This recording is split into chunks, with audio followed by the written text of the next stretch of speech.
사뭇 긴 문서, 아마 노예 해방 선언이었을 것이다를 낭독한 것이다.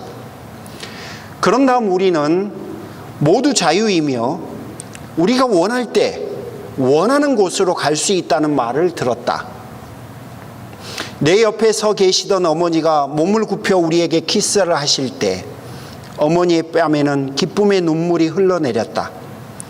어머니는 우리에게 그게 무슨 뜻인지를, 그날이야말로 어머니가 그렇게 오랫동안 기도해 왔지만 살아서 보지 못할까봐 두려워했던 바로 그날이었다는 것을 설명해 주셨다. 그러나 해방된 유색인종들의 기쁨은 오래가지 않았다.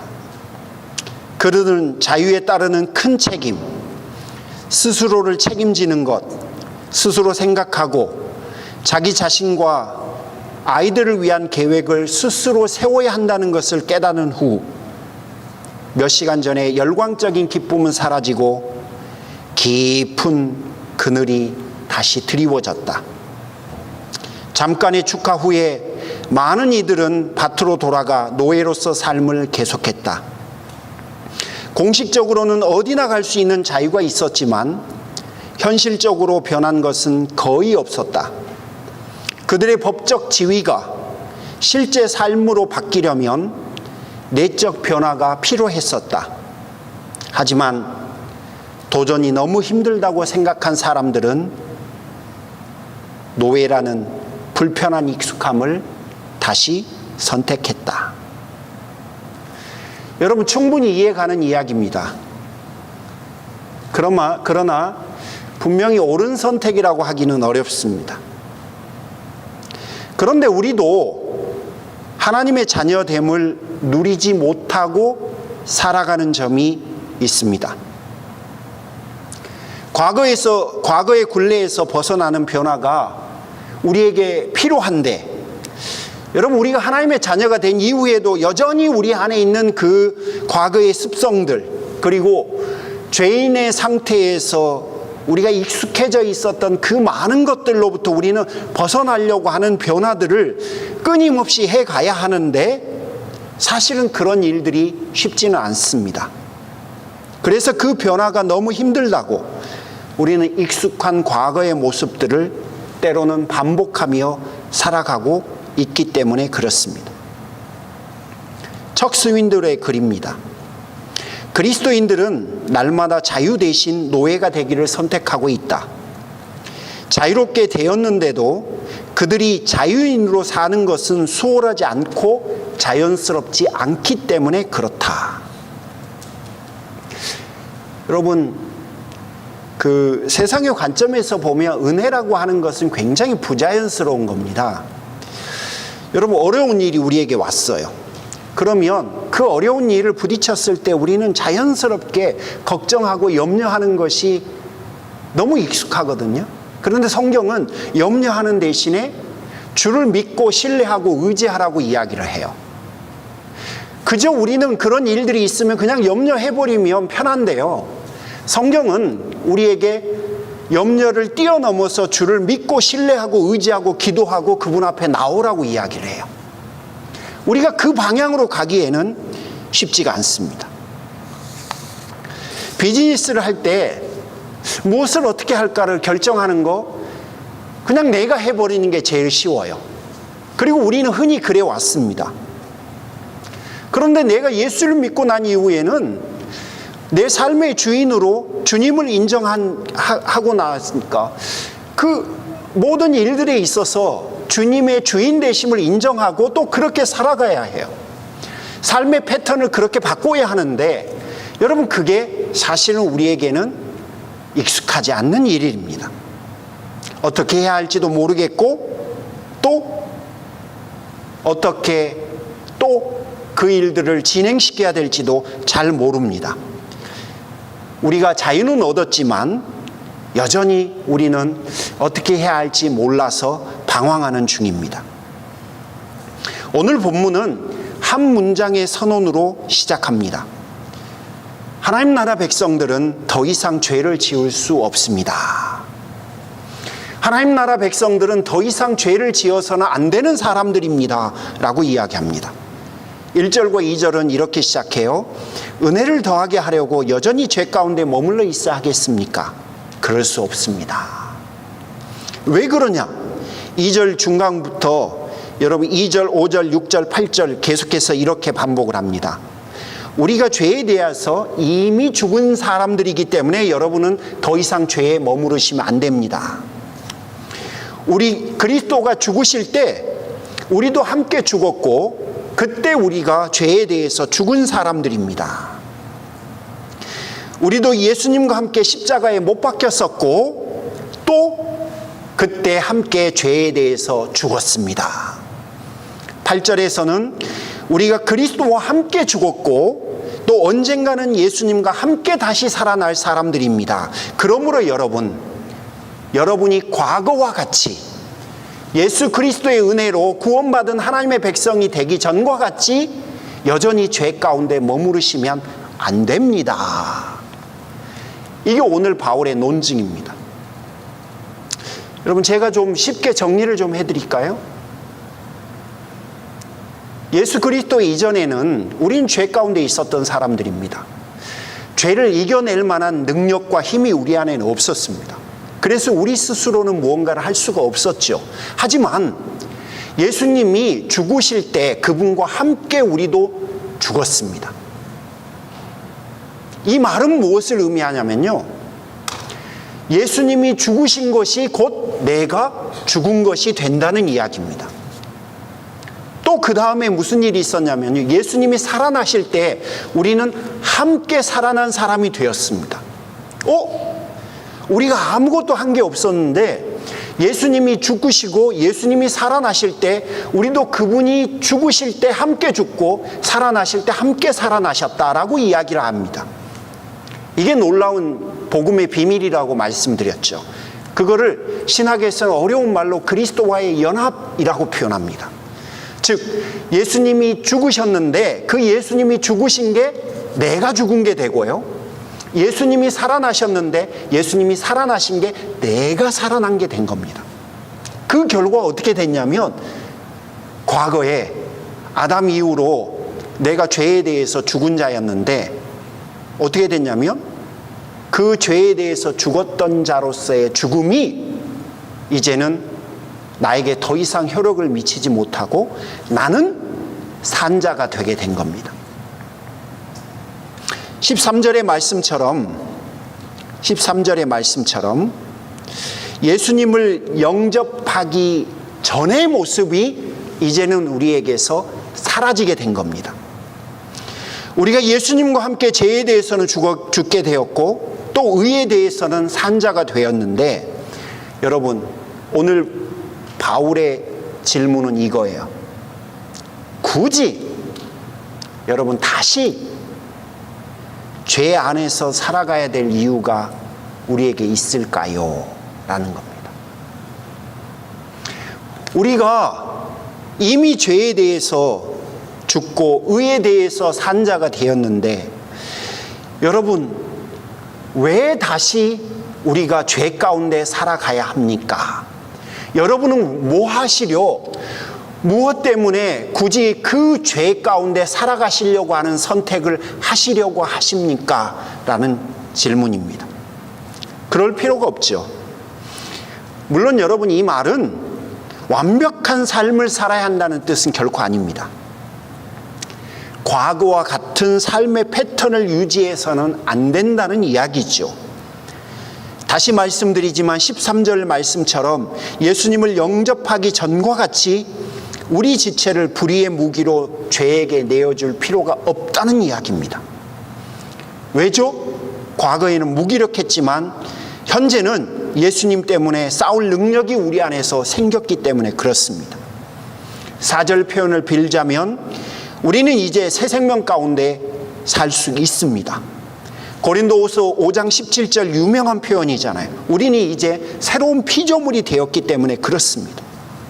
우리는 죄에 대해서 죽었고 하나님에 대해서는 산 자들이 되었으므로 더 이상 죄 가운데 살지 않아도 됩니다. 그럼 이제 뭐 해야 합니까?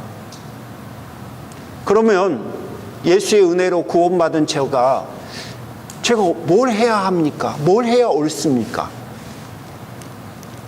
여러분, 하나님 아버지가 여러분에게 주신 그 생명을 누리시면 됩니다. 목사님, 참 답답한 말씀하시네. 누가 그걸 모릅니까? 마음대로 안 되니까 그렇죠. 여러분, 저도 동의합니다. 이게 잘 안 됩니다. 내가 죄에 대해서는 죽은 사람이고, 이제는 예수 그리스도가 우리에게 주신 그 하나님 나라 복음 때문에 새 생명을 얻은 새로운 피조물이 되었다는 걸 잘 압니다. 그리고 나는 더 이상 죄에 머무를 필요도 없다는 걸 너무나 잘 알아요. 잘 알고 있는데 그게 잘 안 되죠. 그게 우리의 딜레마라는 걸 저도 잘 알고 동의를 합니다. 그럼에도 불구하고 여러분, 오늘 본문이 우리에게 끊임없이 말하고 싶은 이야기의 핵심은 뭐냐면, 마음처럼 잘 안 돼도 반복적으로 하라는 겁니다. 제임스 패커의 말입니다. 여러분 한번 참고해 보시겠어요? 과거 세대에 비하면 풍족함이 우리 모두를 왜소하고 기백 없는 영혼으로 만든 것 같다. 여러분, 이런 이야기를 했는데 이게 무엇을 의미하냐면요, 과거에 비해서 풍족해진 지금을 사는 우리들은 마음대로 잘 안 되거나 혹은 복잡하고 힘든 이슈들은 점점 멀리하고 싶어지는 마음들이 더 많아졌다는 거예요. 하지만 여러분, 참을성을 가지고 우리는 매일매일 접근해 가야 합니다. 그래야 우리의 영혼이 살아갈 수 있기 때문에 그렇습니다. 여러분, 다 알아요. 그 일들이 잘 안 된다는 걸. 그러나 오늘 본문을 통해서 하나님이 우리에게 해주시고 싶은 그 의도 중에 하나는 그럼에도 불구하고 해보라는 것일 것입니다. 지난 주 중에 제가 여러분에게 기도에 요청한 대로 7살 엠마라는 아이를 위해서 기도해달라고 요청했습니다.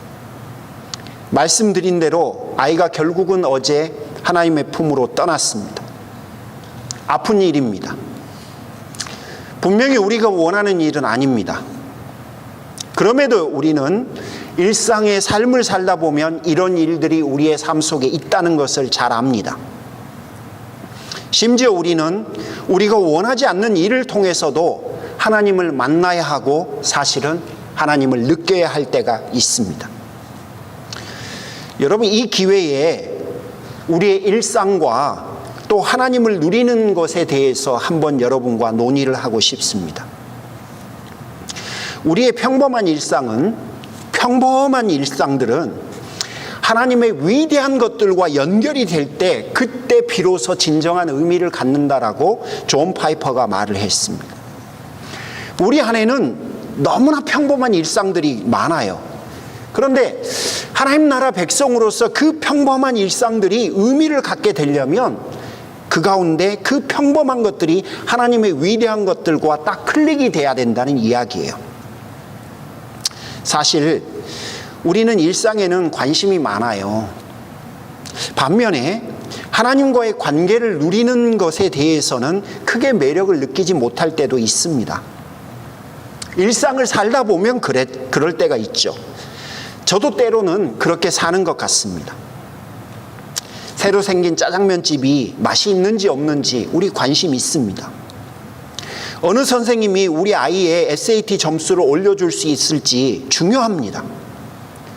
올여름 휴가를 어디로 또 어떤 일정으로 가야 할지, 그리고 또 텃밭에 심어놓은 고추밭에 김을 매야 한다는 것 우리의 관심을 끕니다. 한 주 앞으로 다가온 목장 모임의 메뉴를 뭘 해야 될지 여러분은 고민하기도 하십니다. 텅 빈 냉장고를 채우기 위해서 오늘 오후에 그로서리를 가야 한다는 것도 여러분의 삶 속에 중요해요. 이번 주에 내야 할 몰기지나 렌트비도 밀리지 말아야 합니다. 우리의 일상들은 수많은 이런 일들로 가득 차 있어요. 저도 그렇습니다. 그러던 차에 엠마의 죽음 앞에서 정신이 번쩍 들었습니다. 제가 느낀 게 뭐냐면 잊고 살고 있었다는 거예요. 아, 내가 잊고 살고 있었구나. 여러분 한번 좀 제가 잊고 살았던 게 무엇인지를 한번 들어보실래요? 제가 만약에 그랜드 캐년 앞에서 모종삽을 가지고 작은 구덩이 하나를 파놓고 아름답지 않냐고 감탄하며 살고 있었다고 한번 생각해 보십시오. 나이아가라 폭포 앞에서 뒷마당에 작은 수영장 하나를 관리하면서 만족하면서 제가 인생을 살아가고 있다고 여러분이 제3자 입장에서 저를 한번 관찰해 보시죠. 그런 제가 그걸 알게 된 겁니다. 과연 그랜드 캐년 앞에서 작은 구덩이 하나가 어떤 의미를 지니며 나이아가라 폭포 앞에서 뒷마당에 있는 수영장이 여러분 얼만큼의 큰 의미가 있을까요? 하지만 우리는 다들 그렇게 또 그렇게 해야 한다고 생각하면서 인생을 살아가고 있습니다. 그러다 보니 솔직히 일상을 살다 보니 하나님의 자녀가 되었으나 하나님과의 진솔한 관계를 누릴 틈도 또 어떤 때는 그럴 필요도 느끼지 못할 때가 있습니다. 아니요, 저는요 솔직히 말씀드리면 누리고 있다고 생각했었습니다. 나는 하나님과의 진솔한 관계를 계속 지속적으로 누리고 있다라고 생각했어요. 그런데 여러분 잊고 있었던 거예요. 그랜드 캐년을 뒤에다 두고 웅덩이 하나를 만들어 놓고 그 내가 만들어 놓은 일상이라고 하는 웅덩이가 위대하다고 생각했었습니다. 나이아가라 폭포를 뒤에다 두고 작은 수영장 하나 잘 관리하는 게 여러분 저는 훌륭하다고, 인생은 아름답다고, 나는 잘 살아가고 있다라고 그렇게 생각했습니다. 여러분 조금만 다른 시선으로 여러분의 일상을 한번 살펴보시면 어떠시겠습니까? 마치 내 자신은 하나님의 은혜가 없어도 충분히 살아갈 수 있는 사람처럼 혹시 행동하고 있는 건 아닌지 한 번만 살펴보시면 어떠실까요? 하나님의 은혜가 필요 없는 인생은 세상에 단 한 명도 없습니다. 사실 우리의 삶은 전쟁터입니다. 왕권을 노리는 도전자가 있고 그는 우리의 몸, 우리의 일상을, 우리의 삶을 노리고 있습니다. 13절에 연장이라는 단어가 나오는데요. 이 단어는 개역 한글에서는 병기라고 해석하고 개역 개정에는 무기라고 번역했습니다. 신약 성경에 딱 4번 나왔는데 바울이 3번을 썼고 요한이 요한복음 18장 3절에서 1번을 썼습니다. 이 무기라고 하는 단어는요, 본래 하나님께서 우리에게 주신 거예요. 의도는 대적자들을 대적하고 이겨내는 데 사용하라고 하나님께서 우리에게 주신 우리의 무기예요. 하지만 우리가 대적에게 빼앗겨서 대적이 우리를 공격하는 무기가 되어버린 거예요. 그 무기가 뭐냐면 우리의 지체다 이렇게 표현합니다. 여러분이 가지고 계신 몸입니다. 여러분의 손, 여러분의 발, 여러분의 입, 여러분의 눈, 여러분의 귀, 이게 바로 하나님께서 우리에게 주신 무기인데 사실은 우리가 우리의 대적자에게 빼앗겨 버렸습니다. 하나님과의 친밀한 관계를 누리라고 준 손으로 우리는 하지 말아야 할 일을 하고 있고요, 눈으로 보지 말아야 할 것들을 더 빨리 반응하고 있고요, 가리지 말아야 할 곳으로 우리의 발은 향하고 있고요, 입으로는 하나님을 조롱하기도 하고 하나님을 멀리하는데 우리의 머리를 사용하기도 합니다. 프란시스 셰이퍼가 복음의 진수에서 우리가 기독교인으로서 죽은 자 가운데서 살아난 존재라고 하더라도 사망을 낳는 도구가 될 수 있는 가능성이 있다는 것은 참으로 두려운 현실이다. 여러분, 우리가 죄악 중에서 살아난 존재가 되었음에도 불구하고 여전히 우리가 사망을 낳는 도구가 될 수 있다는 그 가능성이 얼마나 우리에게 두려움을 가져다 주는지를 경각심을 일깨워 주었습니다. 물론 우리 안에 있는 다양한 욕망들을 죄라고 규정하는 것은 무리입니다. 여러분, 그렇게까지 가는 것은 어려울 것 같아요. 하지만 반역자들에게 우리가 붙들렸을 경우 우리는 하나님의 비밀 요원이 아니라 그때부터는 오히려 첩자가 돼버리고 마는 거죠. 하나님께서 주신 무기로 하나님을 대적하는 그런 모습이 되고 맙니다. 그래서 어쩌란 말입니까? 여러분에게 드리고 싶은 오늘의 핵심입니다. 도대체 어쩌란 말입니까? 나도 누리고 싶어요. 하고 싶어요. 그런데 그게 잘 안 된다는 걸 뻔히 아시면서 왜 그렇게 말씀하시는지요? 도대체 나더러 이 어려움을, 이 사면초가와 같은 상황을 어쩌란 말입니까? 여러분, 한마디만 기억하시면 좋겠어요. 노라고 말을 하십시오. 안 돼! 라고 말을 해달라는 겁니다. 죄에 대해서 내가 인지할 수 있는 그런 상황에 딱 부딪혔을 때 안 돼! 라고 거부를 해 주십시오. 그리고 하나님을 선택해 주십시오. 로마서 1장부터 4장까지 우리가 죄로부터 노임을 받아서 하나님의 자녀가 되는 여정까지는 우리가 할 일이 단 한 개도 없었습니다. 필요치 않습니다. 주님께서 그 모든 일들을 다 하셨습니다. 여러분, 은혜를 받아 누리기만 하면 됐었어요. 그러나 6장은 다릅니다. 내가 하나님의 자녀가 되었음에도 불구하고 여전히 우리의 대적자들은 하나님께서 우리에게 주신 그 지체를 자꾸 하나님을 대적하는데 자신의 편으로 만들기 위해서 우리를 끊임없이 자신의 종 노릇하라고 유혹할 겁니다. 그 싸움 앞에서 우리가 할 수 있는 일이 있습니다. 이제는 우리가 할 수 있는 일이 생긴 거예요. 여러분, 그 일이 바로 여러분의 의지가 필요합니다. 안 돼! 나는 안 할 거야. 할 수 없어. NO! 라고 하는 거예요. 지금까지 우리가 해야 될 필요는 없었는데, 우리가 할 일이 없었는데, 이제는 여러분의 의지와 결단이 필요합니다. 17절을 한번 봐주시면 전에 받은 교훈에 본에 마음으로부터 순종하여 라고 되어 있어요. 이 말씀이 가지고 있는 의미는 뭐냐면요, 그 결단을 해달라는 겁니다. 그 의지를 여러분 보여달라고 지금 주께서 우리에게 요청하고 계시는 거예요. 그러면 우리가 바로 순종할 때 우리의 인생을 지배하는 죄의 결박으로부터 풀려날 수 있는 거거든요. 하나님은 대적을 맞설 무기로 우리에게 육체와 삶을 주셨습니다. 그런데 여러분, 그걸 우리가 불의의 병기로 사용할 수는 없지 않습니까? 19절 말씀에 맨 뒷부분에 보면 이런 표현이 있어요. 거룩함에 이르라. 저는 이 표현이 이런 의미를 가지고 있는 것 같아요. 우리가 안 되라고 말을 하다 보면 거룩해져 간다는 거예요. 어느 날 하루아침에 내가 거룩해져 버린 게 아니라요, 여러분, 서서히 거룩해져 간다는 거예요. 북한말은 우리말과 굉장히 다릅니다. 지난 오랜 세월 동안 이렇게 떨어져 살다 보니까 더 많이 달라졌죠. 여러분, 제가 말씀드려 볼 테니까 이게 무슨 말인지 한번 맞춰보실래요? 북한말로 가람가람, 이게 뭔 말인지 혹시 아시겠어요? 가람가람? 가끔이래요. 가끔. 북한말로 덧머리, 가발. 오, 맞추시네요. 이거는 맞추실 수 있을 것 같아요. 개고기를 뭐라고 그러죠, 북한말로?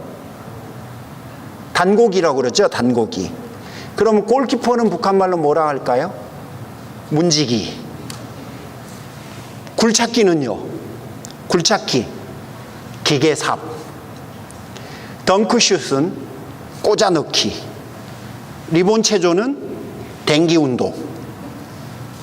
여러분, 들으시면 아시겠어요? 이게 남북으로 이렇게 분단되어서 살아가는 모습이 달라지다 보니까 이런 용어도 갭이 많이 생긴 것 같아요. 그러면 여러분, 우리가 미국에 사니까 한국과의 차이를 여러분 한번 느껴보시죠. 이게 2018년 용어가 아니고 2015년 용어입니다. 한국에서 젊은 분들이 많이 사용했던 줄임말인데요. 버카충이 뭔지 아세요? 버카충? 예, 버스카드 충전이래요. 이게 2016년도 아니고요. 2018년도 아니고 2015년 용어예요. 요즘 이런 말도 안 쓸지도 몰라요. 안물 안궁. 안 물어봤음 안 궁금함. 안물 안궁 그런데요. 따주세요. 따가 뭔지 아시겠어요? 따뜻한 아메리카노래요. 따. 여러분, 제가 지금 무슨 이야기를 하고 싶은지 여러분 감 잡으셨을 거예요. 한국과 우리도 서로 떨어져 있다 보니까, 떨어져서 하루하루 살다 보니까 그 살아온 세월이 겹치다 보니까 서로 달라졌어요. 잘 몰라요. 여러분 한국 가셔서 오랜만에 가시면 도대체 무슨 의미인지 또 무슨 뜻인지 모르는 단어뿐만 아니라 서로 생각이 좀 다르다는 걸 여러분 느끼실 거예요. 한 2주 정도 같이 살면 괜찮아요. 티가 안 나요. 근데 한 3주 정도 되면 그때부터 약간씩 생각이 다르고 갈등이 만들어진다는 걸 이해하실 거예요. 한국은 남존여비 문화였죠. 점점 남녀 평등으로 가는데요. 미국은 그 문화가 조금 앞섰습니다. 그래서 미국에 있는 문화는 레이디 퍼스트예요. 이게 저한테는 굉장히 힘들었는데요. 제가 요즘은 새 차를 사면 그 새 차는 한국 같으면 누가 쓰지요? 남편이 써야지요. 미국에서는 누가 쓰지요? 당연히 와이프를 주려고 노력을 해야지요. 저도 그 문화 때문에 제가 살아가는 모습도 점점 바뀌어가고 있습니다.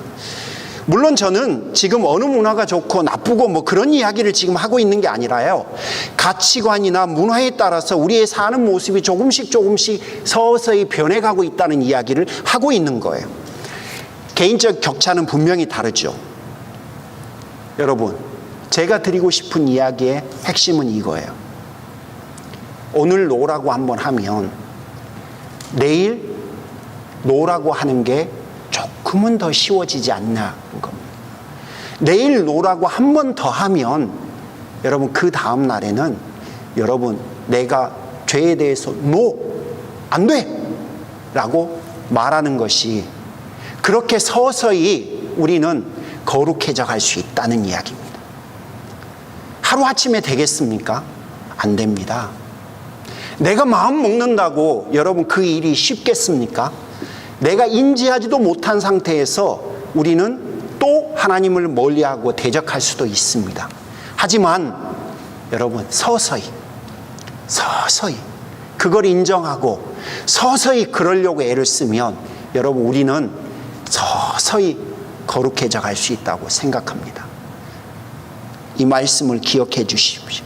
서서히 하나님의 자녀답게 살아가게 될 거예요. 나도 모르게 조금씩 변해가는 것처럼요. 여러분 꼭 좀 기억해 주십시오. 노라고 꼭 한 번씩 말을 해 주십시오. 안 된다고, 나는 안 그럴 거라고, 나는 하나님을 인정할 거라고, 여러분 그렇게 한 번씩만 더 여러분 그렇게 고백하고 결단해 주시기를 주님의 이름으로 축복합니다. 기도하겠습니다.